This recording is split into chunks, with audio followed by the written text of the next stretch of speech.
오늘 본문의 말씀을 가지고 새 마음으로 새롭게 하소서라는 제목으로 말씀을 증거하겠습니다. 한번 힘있게 따라해 주시기 바랍니다. 새 마음으로 새롭게 하소서. 그냥 외치는 것이 아니라 마음의 소원을 담아서 우리의 기도, 간절한 바람으로 다시 한번 따라해 주시기 바랍니다. 새 마음으로 새롭게 하소서. 아멘. 새해 첫날 사람들은 모두 새롭게 되기를 다짐하며 인사를 나눕니다. 그래서 새해 복 많이 받으세요. 이 인사를 나눌 때 이제 새로운 해가 되었고 새로운 결단 가운데, 새로운 마음 가운데 복을 받기를 원합니다. 그런 뜻이죠. 우리 예수 믿는 사람들도 마찬가지입니다. 어제 밤에 10시 반에 송구영신 예배 드렸습니다. 많은 성도님들이 나오셨어요. 그리고 송구영신 예배를 마치니까 2017년도가 됐어요. 12시 10분 됐습니다. 우리가 맨 마지막 순서로 서로 인사를 나누었죠. 새해 복 많이 받으십시오. 이와 같이 인사를 나누었는데 복을 받으려면 어떻게 해야 됩니까? 누누이 말씀드렸지만 성경에서 복에 대해서 말씀하고 있는 그런 모든 구절을 찾아보십시오. 단 한 번도 예가 없습니다. 하나님과 상관없는 가운데 복을 말한 적이 없어요. 성경에서 복을 말할 때 하나님과의 관계성 없이 복을 말한 적이 한 번도 없다. 그러므로 복된 그 삶은 하나님께 가까이 나가고 하나님 말씀에 순종하고 하나님의 뜻을 따르는 가운데 우리에게 복이 임하게 되는 줄로 믿습니다. 그런 의미에서 여러 성도님들께 제가 인사를 드립니다. 새해 복 많이 받으십시오. 아멘. 새해 복 많이 받으시기 바랍니다. 하나님과의 관계 속에서 하나님께서 주신 복이 우리에게 임하게 될 때 우리가 주변은 어렵고 여러 가지 상황은 힘들고 괴로운 일은 다가와도 우리는 복의 삶을 사는 것이요 복을 누리며 살아가는 것이요 그 가운데 평안과 기쁨이 넘치게 될 줄로 믿습니다.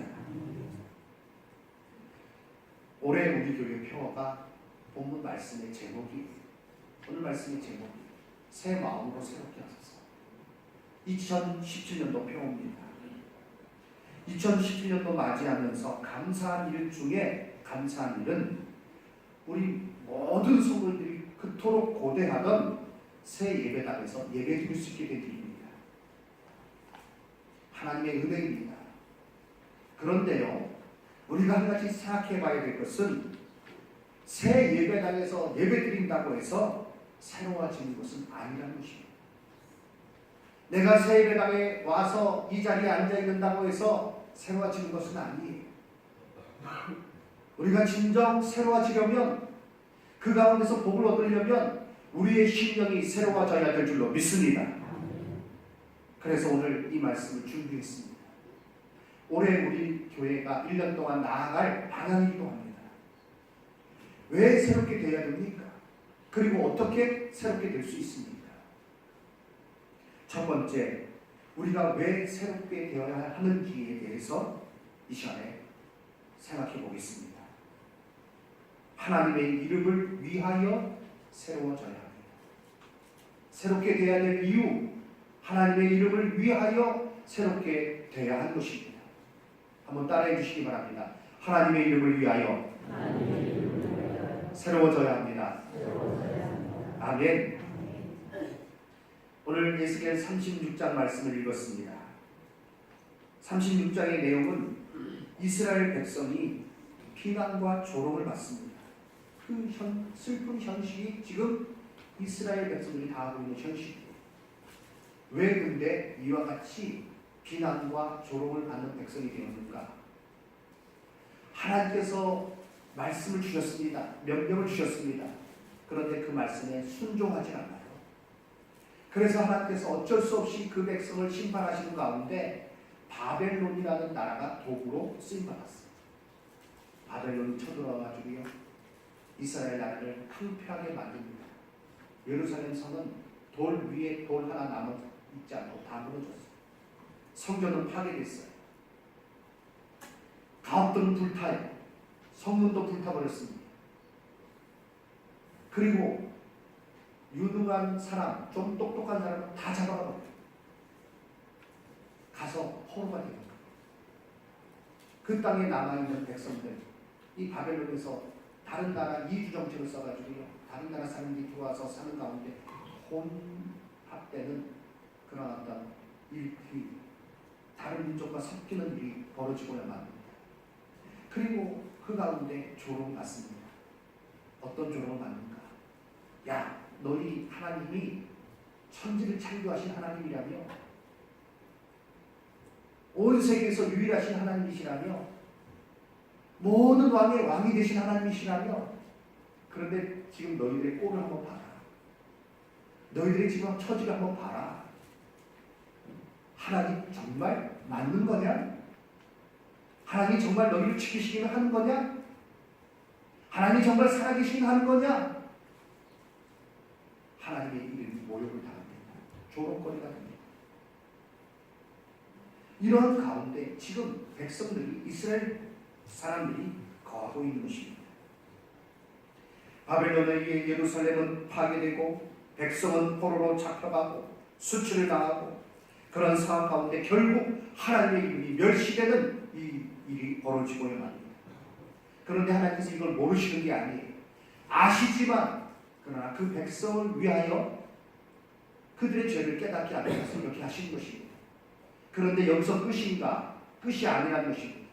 하나님께서 그렇게 된 상황 가운데서 이제 스스로 그 이름을 존귀케 하시는데, 존귀케 하시는 그 백성에게 복을 주셔야 되잖아요. 그래서 그 백성을 새롭게 하는 가운데, 그 백성을 다시 회복하는 가운데 하나님의 이름을 높이는, 하나님의 이름을 스스로 존귀하게 하는 이 역사를 이루어 가시는 줄 믿습니다. 이것이 바로 에스겔 36장의 말씀입니다. 36장의 약속은 바로 이 말씀인 것입니다. 오늘 본문에 있는 말씀 이전에 에스겔 36장 19절 이하 23절 말씀에 이게 분명하게 나타나 있어요.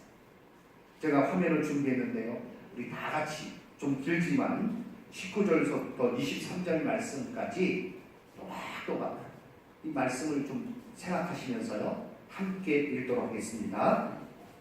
그들을 그 행위대로 심판하여 각국에 흩으며 여러 나라에 해쳤더니 그들의 이름과 그 여러 나라에서 내 거룩한 이름이 그들로 말미암아 더러워졌나니 곧 사람들이 그들을 가리켜 이르기를 이들은 여호와의 백성이라고 여호와의 땅에서 떠난 자가 하였습니다. 그러나 이스라엘 족속이 들어간 그 여러 나라에서 더럽힌 내 거룩한 이름을 내가 아꼈노라. 그러므로 너는 이스라엘 족속에게 이르기를 주 여호와께서 우리같이 말씀하시기를 이스라엘 족속아, 내가 이렇게 함은 너희를 위함이 아니요 너희가 들어간 그 여러 나라에서 더럽힌 나의 거룩한 이름을 위함이라. 여러 나라 가운데서 더럽혀진 이름 곧 너희가 그들 가운데서 더럽힌 나의 큰 이름을 내가 거룩하게 할지라. 내가 그들의 눈 앞에서 너희로 말미암아 나의 거룩함을 나타내리니 내가 여호와인 줄을 여러 나라 사람이 알리라. 주 여호와의 말씀이라. 아멘. 그렇습니다. 우리가 새롭게 되어야 될 이유가 여기에 분명히 나오고 있습니다. 이 말씀을 주시고 나서 바로 이어서 내가 내 영을 너희 속에 두어 새 마음을 주고 내가 너희로 하여금 내 율례를 지켜서 행하겠다라고 말씀하고 있습니다. 우리가 새로워져야 될 이유가 무엇입니까? 우리가 새 마음으로 하나님 말씀을 순종하며 그 규례를 따르며 지내야 할 이유는 한 가지인 것입니다. 바로 우리를 통해서 하나님의 이름이 높아지고 하나님의 영광이 드러나게 하기 위함입니다. 그리고 이것이 우리 인생의 목적이라고 성경은 우리에게 분명히 가르쳐주고 있습니다. 사랑하는 성도 여러분, 인생의 용도는 정해져 있습니다. 인생을 만드신 하나님께서 그 용도를 정해 놓으셨습니다. 먹고 살라고 만들어 놓으신 것 아니에요. 여행 다니라고 만들어 놓으신 것 아니에요. 좋은 옷 입고 좋은 아파트에서 살라고 만들어 놓으신 것이 아니에요. 그렇게 살아가는 사람은요, 마지막 날에 다 후회합니다. 인생이 도대체 뭐냐? 내가 많이 모았다. 내가 많이 거두었다. 내가 많이 누렸다. 그런데 인생이 도대체 뭐냐? 후회할 수밖에 없습니다. 하나님께서 인생의 창조자이심으로 하나님 앞에 나오고 하나님 앞에서 인생의 용도를 깨닫고 하나님의 영광을 드러내는 그 이름을 높이는 일에 힘쓰는 자만이 마지막 날에 감사합니다 주님, 나의 삶을 보람있게 하시니 감사합니다. 아버지 하나님, 내 영혼을 받아 주시옵소서. 영원한 천국에 들어가는 기쁨을 주시니 감사합니다. 할렐루야 하며 천국에 가게 되는 줄로 믿습니다. 그것이 바로 오늘 우리가 새롭게 돼야 될 이유인 것입니다. 이사야 48장 11절 말씀 보니 나는 나를 위하여 이를 이룰 것이다. 어찌 내 이름을 욕되게 하니 내 영광을 다른 자에게 주지 아니하리라 말씀하고 있습니다. 그렇습니다. 우리가 새롭게 되어서 살아가게 되면 하나님께서 영광 받으세요. 예배도요, 새 마음으로 드려야만 하나님께서 영광 받으시는 것입니다. 매주일 드리는 예배지만 성령께서 주시는 은혜 가운데 새 마음이 되어서 하나님 앞에 예배하고 새 노래로, 기존에 같은 찬양을 부르지만요, 그러나 새 노래로 찬양 드린다는 것은 그 심령이 새롭게 되는 가운데 찬양 드리는 것을 말하고 있습니다. 그러한 찬양으로 하나님 앞에 올려드리는, 하나님의 이름을 높이시는 우리 성도님들 되시기를 주님의 이름으로 축원합니다. 새로운 마음이 참으로 중요합니다. 그래야 예배가 제대로 예배가 될 수 있어요. 9시 반에 헌신자 예배를 드렸습니다. 그때도 이 말씀을 드렸어요. 주일학교 교사들 수고 많이 하죠. 그런데 새 마음을 품으면 그 모든 일이 복된 거예요. 그 모든 일을 기쁨으로 할 수 있는 거예요. 사랑하는 성도님들, 여기 계시는 우리 모든 성도님들, 매주일 오늘도 또 주일이 찾아왔구나. 오늘도 또 교회 가서 예배 드려야 되는구나. 내가 빠지면 목사님 또 전화하시겠지. 사모님 또 전화하시겠지. 그 대답하기 귀찮아서 난 간다. 이게 무슨 예배가 되겠습니까? 늘 성령께서 주시는 새로운 마음 가운데 기쁨으로 하나님 앞에 예배드리고 하나님의 영광을 드러내는 그 이름을 존귀케 하며 살아가시는 우리 성도님들 다 되시기를 주님의 이름으로 축원합니다. 두 번째는요, 오늘 말씀 가운데 어떻게 새로워질 수 있는가에 대해서 말씀해 주고 있습니다. 성령님은 주의 영으로 새롭게 되는 줄 믿습니다. 26절 말씀, 또 새 영을 너희 속에 두고 새 마음을 너희에게 주되 너희 육신에서 굳은 마음을 제거하고 부드러운 마음을 줄 것이며 라고 말씀하고 있습니다. 새 영이 무엇입니까? 바로 성령입니다.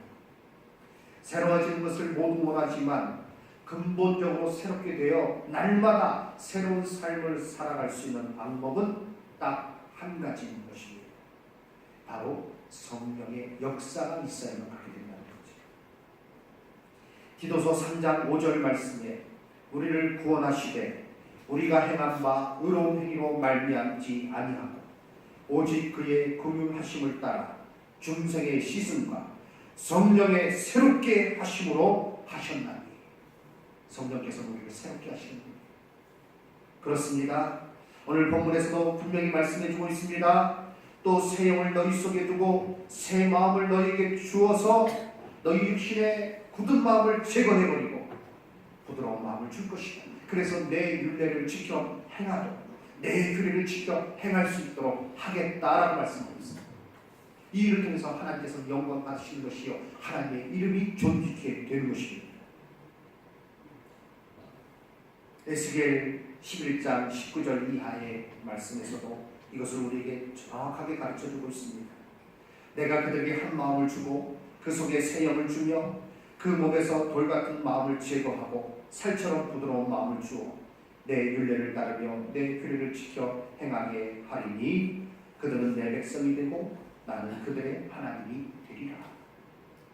우리가 주의 백성으로 하나님 말씀에 순종하며 하나님 나의 하나님이십니다, 나는 주의 백성입니다 고백하며 살 수 있는 유일한 길은 바로 성령의 은혜를 입는 길 외에 다른 것은 없는 것입니다.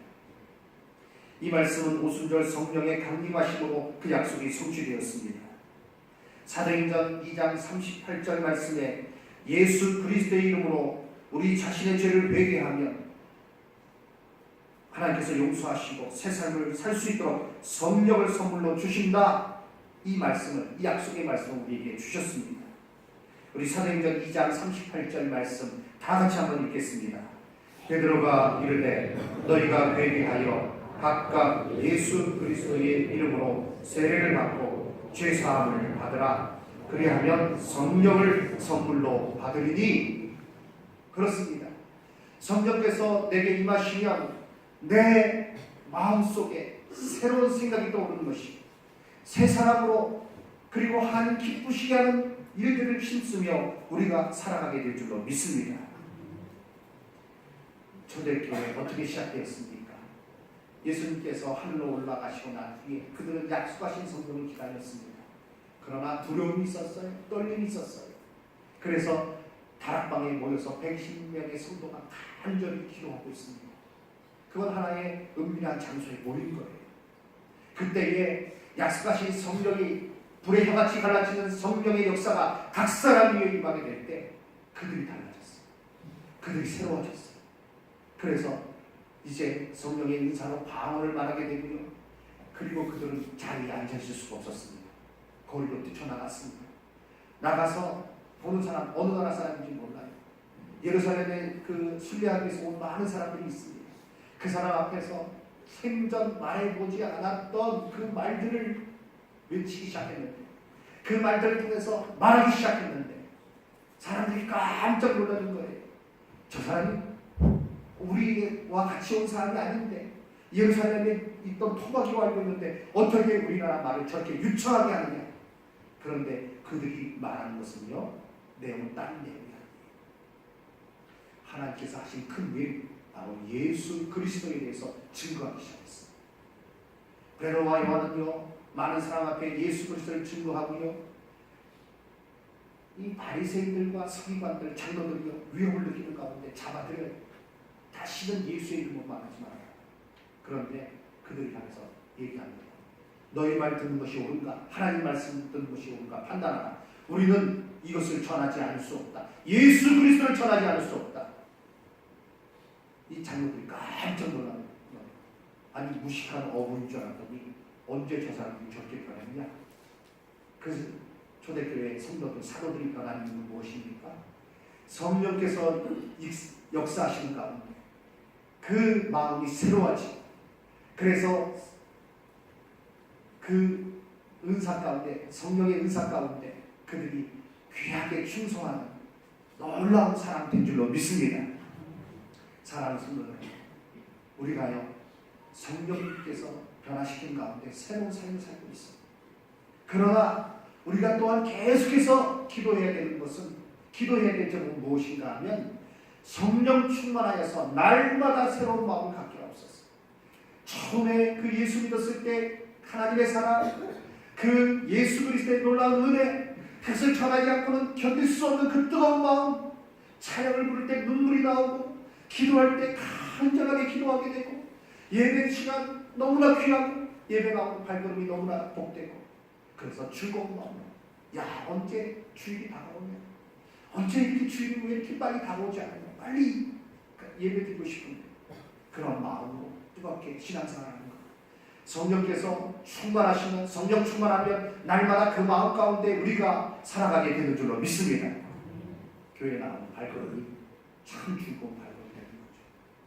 그러나 아무리 새 예배당을 지었어도 내 심령이 새롭게 되지 않으면, 성령 충만하지 않으면 나오는 발걸음은 무거운 것이요. 그리고 처음에 새 건물에 흥분되는 그 마음은 얼마 가지 않아요. 익숙해집니다. 사람은 다 익숙해져요.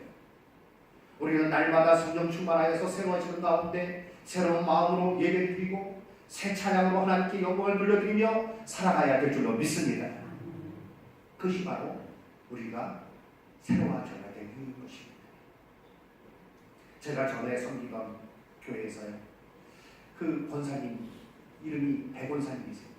전에 한번 말씀드렸던 것 같은데, 이 권사님이 딱 이렇게 가운데 앞줄에 딱 앉으세요. 앞줄에 앉으셔가지고요, 수요 예배 때도, 그리고 주일 오후 예배 때도, 그때 이제 대 예배실이 따로 있고 소 예배실이 따로 있었는데, 언제나 그 앉는 자리는 앞쪽 자리, 앞쪽에 제일 이렇게 안쪽에 그렇게 앉으셔요. 앉아서 찬양을 드리는데, 찬양 드릴 때는 꼭 한 손을 들고 찬양하세요. 한 손을 들고 찬양하고, 이 방향이 시계로 말하면 1시간. 그래서 찬양을 부르는데, 모든 찬양이 한 멜로디, 모든 찬양이 한 멜로디. 무슨 찬양을 부르는지, 내 주를 가까이 하게 하는 그렇게 찬양하고, 그 다음에 모든 찬양이 다 그래요. 어떤 찬양이 있습니까? 모든 찬양이 다 그러니까 어떻게 그걸 맞추시는지 저는 잘 이해가 안 가요. 야, 그것도 은사예요. 어떻게 한 곡적으로 모든 찬양을 부를 수 있을까? 내 영혼이 은총이고 중한대지 벚꽃, 다 그런 식이에요. 그러니까 다 아셔요. 그래서 그때 목사님께서 별명을 붙여주셨어요. 한시 권사님. 이렇게 돈을 들어서 한시를 가르친다고 해서 한시 권사님. 그런데요, 그 표정은요, 정말 천사가 찬양하는 거. 억지로 하는 게 아니에요. 그 찬양이 바로 생물이에요. 무슨 성악을 전공해가지고 좋은 음성을 불러는, 좋은 음성으로 이렇게 노래를 하는 거, 찬양은 아니에요.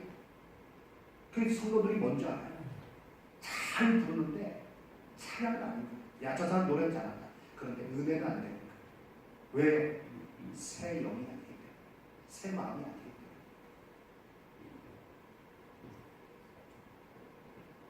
때문에. 우리가요, 이제 곧 찬양대가 이제 찬양을 할 것입니다. 오전 예배 때 찬양할 거예요.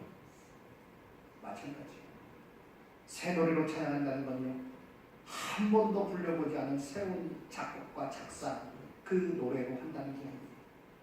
우리가 늘 알고 있는, 익숙하게 알고 있는 찬양을 하더라도, 그러나 새로운 마음 가운데 성령에 충만하여 찬양을 할 때 그 노래는 새 찬양이 되는 것이요, 하나님 받으시는 찬양이 되는 것이요, 우리의 영혼을 뜨겁게 울리게 될 줄 믿습니다. 그러니 사랑하는 성도 여러분, 우리가 예배에 나올 때마다 새로운 마음으로 하나님 앞에 예배하고, 그래서 말씀을 듣고 그 말씀 가운데 깨닫고 새로운 마음이 되어서 우리가 나가서 세상을 향해서 나갈 때 복음을 증거하게 되고 빛의 사명을 감당하게 되고, 그러므로 우리는 하나님 주시는 은혜가 무엇인지 증거하며 살아가는 복된 삶이 되는 줄로 믿습니다.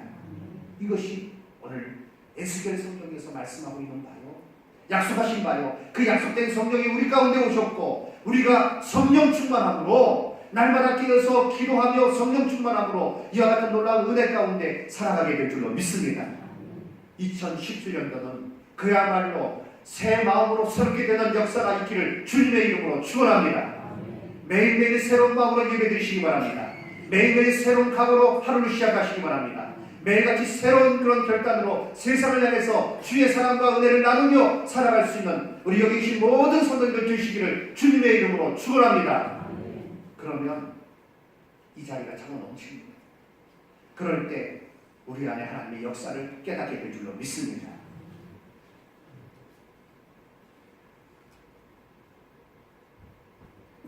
성령의 은혜로 거듭난 우리들, 그러나 또한 우리들에게 계속 요구되고 있는 것은 성령께서 나를 주장하시도록 내어 맡기는 것에 대해서 성경은 우리에게 명령하고 있습니다. 이것이 성령 충만입니다. 그래야만 옛사람이 아닌 새 사람으로 살아가게 되며 새 능력으로 하나님께 영광을 돌리며 살아갈 수 있는 것입니다. 저와 여러분, 우리 여기 계신 모든 성도님들이 새해를 맞이했습니다. 그저 인사로만 새해 복 많이 받으십시오 라고 말하는 것이 아니라 성령의 능력으로 새롭게 되어 하나님의 존귀한 이름을 높이며 하나님의 영광을 드러내며 복되게 살아가시는, 그야말로 새로운 사람으로 새해를 맞이하고 복 있는 삶을 살아가시는 우리 모든 성도님들 되시기를 주님의 이름으로 축원합니다. 아멘.